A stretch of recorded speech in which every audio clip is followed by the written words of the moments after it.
മോളെ സ്കൂളിൽ നിന്ന് വിളിച്ചായിരുന്നു. നാളെ അച്ഛനും അമ്മ എല്ലാവരും ക്ലാസ്സിൽ കയറണമെന്ന് പറഞ്ഞിട്ടുണ്ട്. ഞാൻ വരത്തില്ല. ഞാനങ്ങ് പോകത്തില്ല. നീ തന്നെ പോയാൽ മതി. എല്ലാ പ്രാവശ്യം നീ തന്നെയല്ലേ പോകുന്നത്. ഈ പ്രാവശ്യം പോകാൻ പറ്റത്തില്ല. നിങ്ങൾ തന്നെ പോയാൽ മതി. ഞാനങ്ങ് പോകത്തില്ല. ഇവിടെ നാടിന്റെ വായിക്കാൻ കേൾക്കാൻ എന്നെ കൂടെ പറ്റത്തില്ല. നിങ്ങൾ തന്നെ പോയാൽ മതി. ടീച്ചറാ വന്നത്, പുതിയ ടീച്ചർ.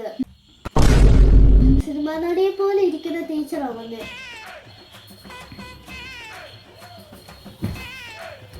വിഷമിക്കണ്ട കേട്ടോ. നാളെ നമുക്ക് പോവാം. അപ്പൊ വരാം കേട്ടോ. അയ്യടെ ടീച്ചറാന്ന് പറഞ്ഞപ്പോ പോകാന്നോ? അങ്ങനെ വേണ്ട, ഞാൻ തന്നെ പൊക്കോളാം.